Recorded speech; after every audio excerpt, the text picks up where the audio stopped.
So this comes with Windows 10 Home. What the? Come on, let's get rid of that Windows Home. Let's get some Windows Pro. Copy and paste my code from the description. You can also get Office 2019. Just paste my code. Woof. It's Windows Pro time.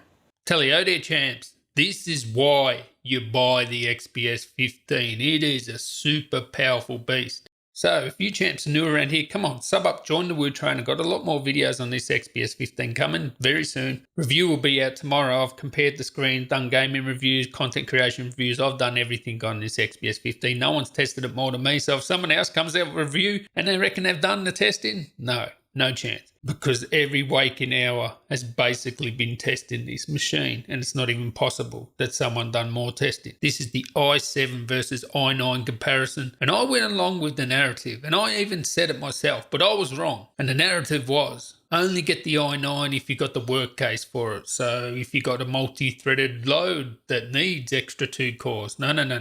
That is not how it is, especially with this XPS 15, that you can overclock it, undervolt it.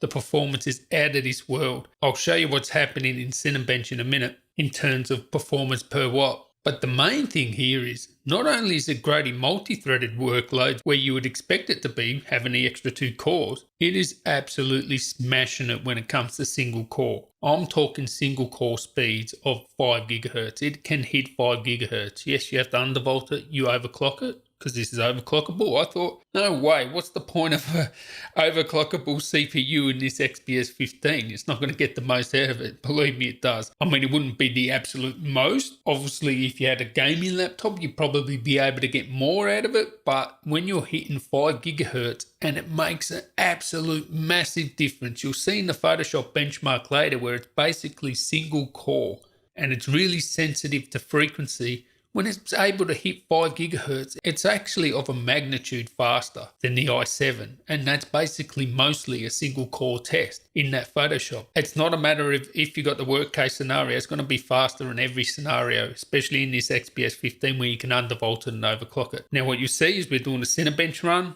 You have stock i7, you have undervolted. They're undervolted by 100 millivolts. The actual i7 can go up to 150 millivolts and the i9 can go up to 130, but I just left it at 100. Most people will be able to get up to minus 100. So I left it at that. And what is astounding about this test is, no matter what happens, after the boost clocks are over, this is going to hit 56 watts. Whether you undervolt it, overclock it, doesn't matter. Even with the i9 overclockable, it'll come down to 56 watts after it's finished boosting. That's how Dell have baked it in. Now, I could not believe what I was seeing here, because watt for watt, clock for clock, the i9 is exactly the same as the i7. And now think about this. Exactly the same wattage per clock, but it's got an extra 2 cores. That's the main thing. So for example, stock, it'll settle down at around 3 GHz at 56 watts. Both of them 3 GHz. The difference is the i9's doing it with 8 cores. So at 56 watts, 3 GHz, 8 cores,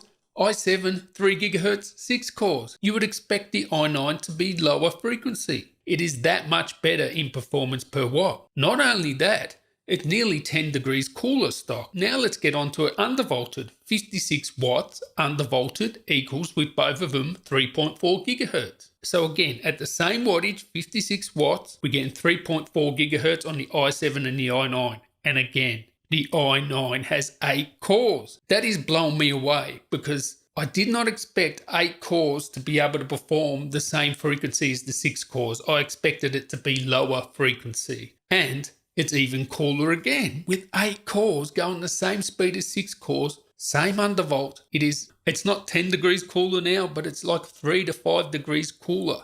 There could be some variations in, the thermal paste or whatever in temperature, but the performance per watt stands. That i9 performance per watt is much better than the i7. To be able to pull the same frequency with an extra 2 cores and even be cooler is just mind-blowing to me. And the fact that you can overclock it to the i9 and get those 5 GHz clock speeds with low CPU sort of single-threaded usage. And I'm not talking about when it's under 50 degrees, which is thermal velocity boost. I'm talking it'll hit 5 GHz when it's already hot. Amazing performance there with the i9 versus i7. Okay, so what does that mean in the real world? So this is a Photoshop benchmark, and what you need to know about this Photoshop benchmark, it's mostly single-threaded. There are some multi-core bits to it, but it's mostly single-threaded. There are some GPU effects in there too. Now, this XPS 15 i9 is just like smashing records in Windows laptops. If you don't know already, the Adobe suite is optimized for Macs now, so it's not surprising the Mac i9 with 8 cores is faster. But usually the Windows laptops are nowhere near it. But this one is virtually the same as the i9 Mac when we're talking the i9 of the XPS 15. Now look at the difference in the score between the two Macs, okay? There's a little difference, right? Because that should only be the difference. Because you have one Mac with 6 cores, the other Mac with 8 cores, and still there's only a little bit of difference because this is mostly single-threaded, this test. But go have a look at the differences between the XPS 15 i9 and i7. There is a massive difference in the score, and that all comes down to that i9. They're both undervolted in this test, but the i9 is overclocked too, so we were hitting up to 5 gigahertz, and that's all down to those clocks, all right? So it's not just multi-threaded, being able to hit up to 5 gigahertz, and it was maintaining 4.7 to 4.9 mostly through that test. Unbelievable. So you can clearly see the advantage is not just in multi-threaded situations. So when it comes to my famous render test here that tested like every single laptop, well, there's actually no difference because the Adobe updates have basically made software encoding and GPU encoding, GPU bound rather than CPU. It used to be more of a CPU test. And as you'll see here, the XPS 15, very competitive with much more powerful laptops when it comes to software encoding. That's basically hitting the GPU now, not so much the CPU, but then flip it around and go to hardware encoding.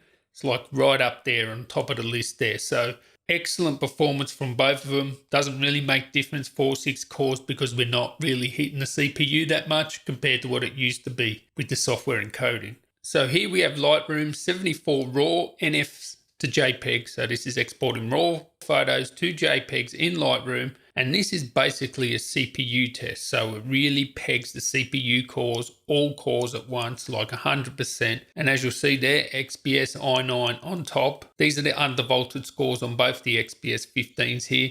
The Mac, that is the 218 version, 6 core. And as I've told you, the Mac is optimized for Adobe these days. That is still very competitive, that Mac, and that is 6 cores. But still, it doesn't compare to the 8 cores of the XPS 15 and stock, even 137 with the XPS 15 i9, 8 cores. Now you go down to the i7, it's around about 2 minutes undervolted. And that's obviously with 6 cores. So there's nearly like 30 seconds difference between the both of them. Now you might think 30 seconds isn't that much, but this is only like a 2-minute render. Can you imagine if you exported 750 photos?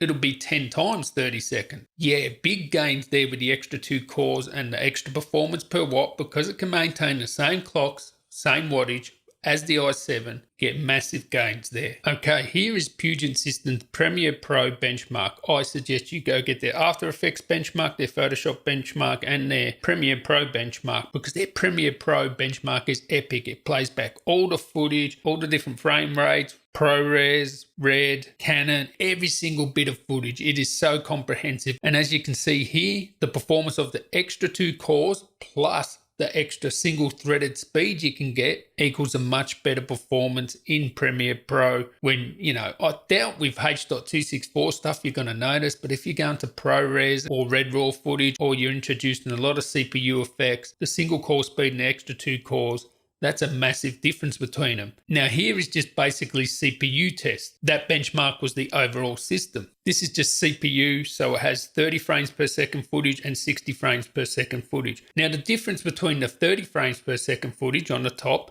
scales absolutely correctly. You got around, a score of 59, let's say 60, and you got a score of 40. Round that off and say 40. That would scale exactly right. 60 versus 40, that's what an extra 2 cores would give you. But then go down to the bottom where it gets into more heavy duty stuff like 60 frames per second. This is where the high clock speeds and the extra 2 cores are going to come in because the gap widens now.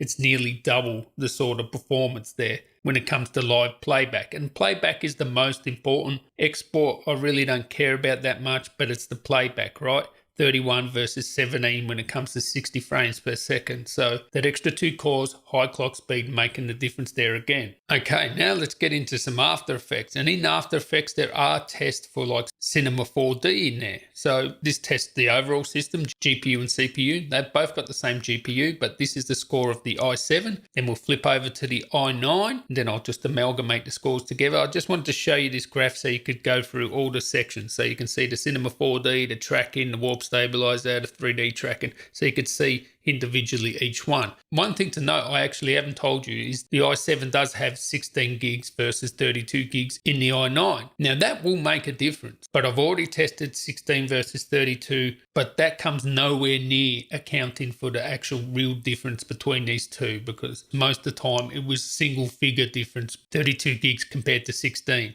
So anyway, would I recommend the i9 over the i7? Well, last year it was just like, if you just wanted the fastest, it's a little bit faster. It is going to be faster, but it's not a big deal between the i7 and the i9.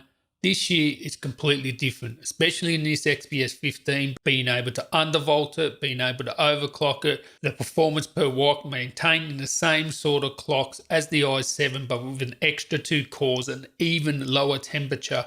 Yeah, it is well worth it. My recommendation to you is, if you're a content creator, definitely try and get to the i9. I'll get the i9 before upgrading the RAM. I'll get the i9 before upgrading the SSD, because you can always upgrade that later. If you can get to the i9, get to it. In gaming, it's not going to make much difference. I have tested Firestrike. There was literally no difference. I tested PUBG, and yeah, it performed a little bit better.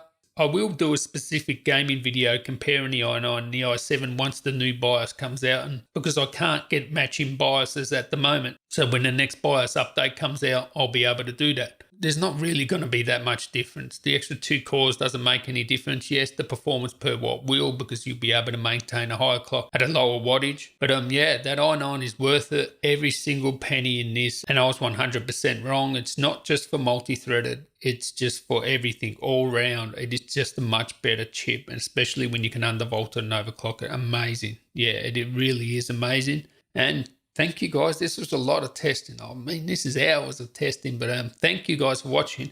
I'll catch you in the next one. Tally ho.